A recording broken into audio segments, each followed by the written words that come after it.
Assalamualaikum warahmatullahi wabarakatuh. Perkenalkan, saya Syarifah Nabila dari Prodi Bahasa dan Sastra Inggris, Fakultas Humaniora. Ingin mensosialisasikan protokol kesehatan 5M dan pentingnya vaksinasi. Selamat menonton.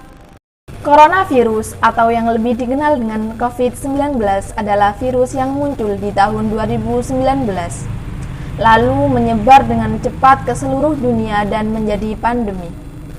Perlu diupayakan langkah sistematis dan tepat untuk menahan laju penyebarannya agar tidak semakin meluas.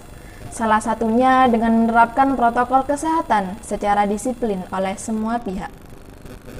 Kita semua pasti ingin pandemi ini segera usai, bukan?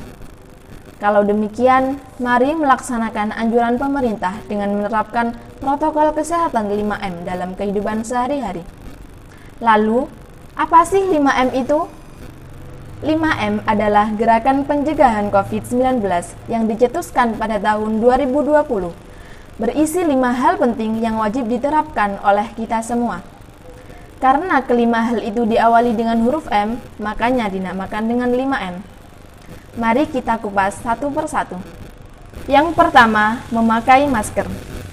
Ketika keluar rumah, kita harus memakai masker dengan baik dan benar, yakni menggunakan masker hingga menutupi sebagian wajah dari dagu sampai menutup mulut dan hidung, serta pastikan tidak ada sela antara wajah dan masker. Di masa sekarang, varian virus COVID-19 semakin beragam, sehingga Satgas COVID-19 menghimbau kita untuk memakai masker double. Mengapa demikian? Sebab berdasarkan Centers for Disease Control and Prevention Amerika Serikat, penggunaan masker secara double akan menurunkan resiko penularan COVID-19 sebesar 90%. Cara penggunaannya yaitu lapisan pertama menggunakan masker medis dan yang kedua menggunakan masker kain. Namun, ada opsi lain jika kita tak ingin repot menggunakan masker double, yakni dengan menggunakan masker KN95 yang mempunyai filtrasi 95% dan minim celah yang terbuka. Kedua, mencuci tangan. Di sini, mencuci tangan yang dimaksud adalah dengan air yang mengalir ya sobat. Cucilah tangan secara merata ke seluruh telapak tangan dengan menggunakan sabun. Kalau bisa, sesering mungkin kita mencuci tangan saat hendak melakukan aktivitas apapun dan dimanapun. Ketiga, menjaga jarak. Karena suatu urusan yang penting, suatu saat kita terpaksa harus keluar rumah. Nah, yang harus diingat jika kita harus bertemu orang lain, maka tetaplah waspada antara kita atau orang yang kita temui tidak menutup kemungkinan akan menyebarkan virus. Oleh sebab itu, jaga jarak selalu minimal 1-2 meter. Keempat, menjauhi kerumunan. Contohnya jika kita diajak teman untuk bergosip, sebaiknya ditolak ya, karena dikhawatirkan corona akan tersebar saat kita berkerumun. Kan gak asik kalau ngegosip orang lain, udah dosa, kena covid lagi. Astagfirullahaladzim, jangan ya. Dan yang kelima, mari kita membatasi mobilitas dan interaksi. Apabila tak ada kegiatan penting di luar rumah, alangkah lebih baik kita di rumah saja, atau jika memungkinkan bisa melakukan kegiatan secara online. Oleh sebab itulah dicanangkan gerakan 5M sebagai salah satu upaya strategis untuk meminimalisir penyebaran COVID-19 di Indonesia. Halo sobat, tak terasa ya, sudah 1 tahun lebih negara kita Indonesia menghadapi masa pandemi COVID-19.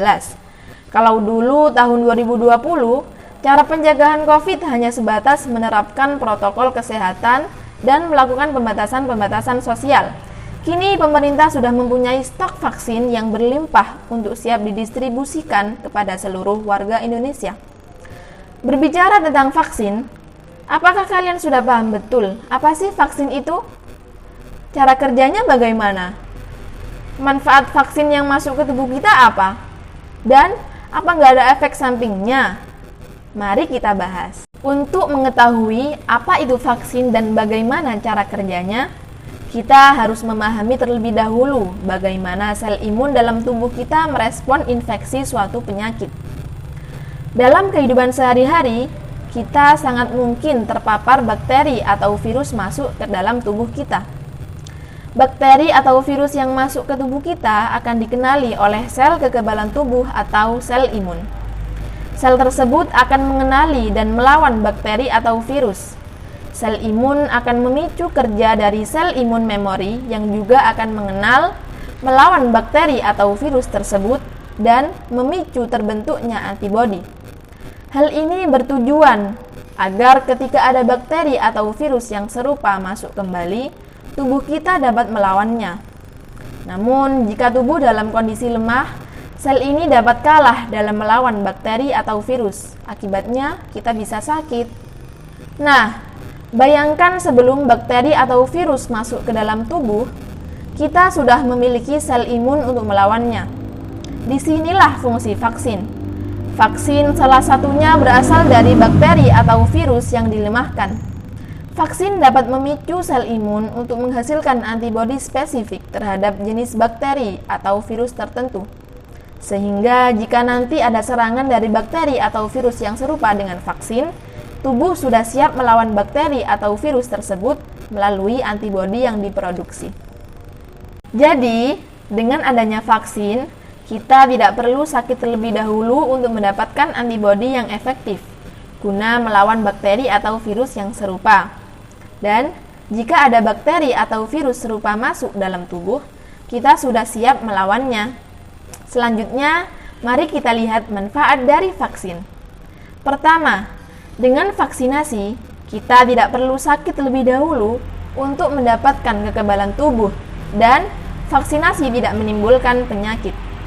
Kedua, vaksin yang beredar di pasaran sudah mendapat izin edar dari Badan POM, sehingga keamanan dan efek sampingnya terjamin. Manfaat yang ketiga adalah mencegah penyebaran bakteri atau virus yang menular.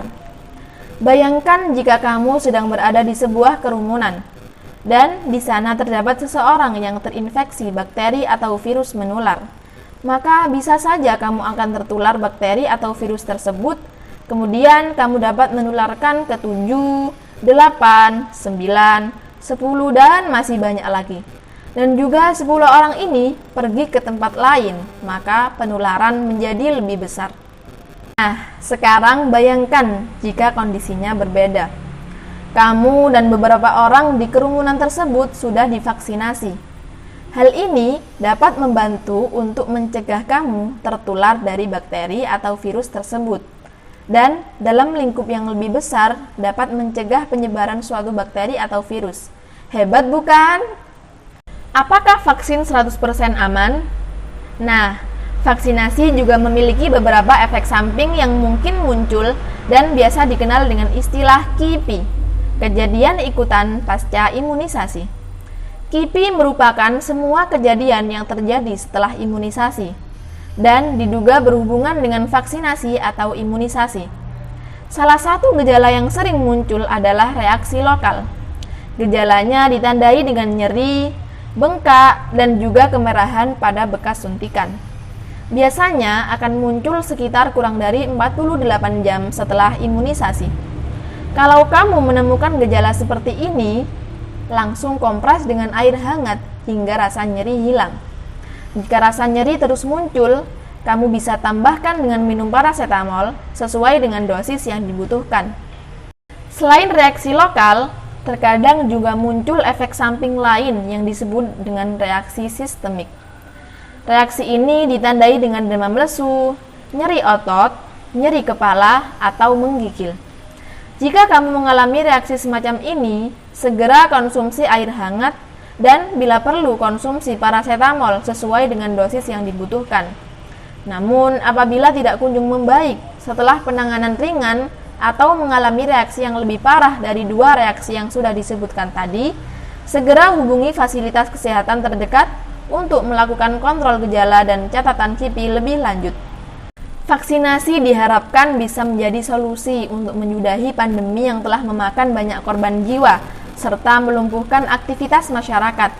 Dan partisipasi kita semua dalam program vaksinasi ini akan sangat membantu pemulihan negara kita. Jadi, buat kalian yang sampai sekarang masih takut untuk divaksin, tidak perlu cemas jika nanti akan terjadi hal-hal yang tidak diinginkan setelah melakukan vaksin. Karena sebelum disuntik, kita akan melalui proses screening oleh dokter yang ahli di bidangnya, mulai dari pengecekan suhu, tensi darah, dan riwayat penyakit yang diderita. Sehingga jika hal-hal tersebut ditemui, maka akan ada penundaan proses vaksinasi. Percaya deh, setelah divaksin, tubuh kita akan semakin kebal serta mental kita akan lebih optimis untuk menghadapi pandemi ini. Dan akibat jangka panjangnya, kita bisa tetap bebas berkarya meski dalam keadaan yang tidak biasa, asalkan tetap mematuhi dan menjalankan sikap normal baru dalam kehidupan sehari-hari. Demikian sosialisasi yang bisa saya sampaikan. Terima kasih sudah menonton video ini. Wassalamualaikum warahmatullahi wabarakatuh.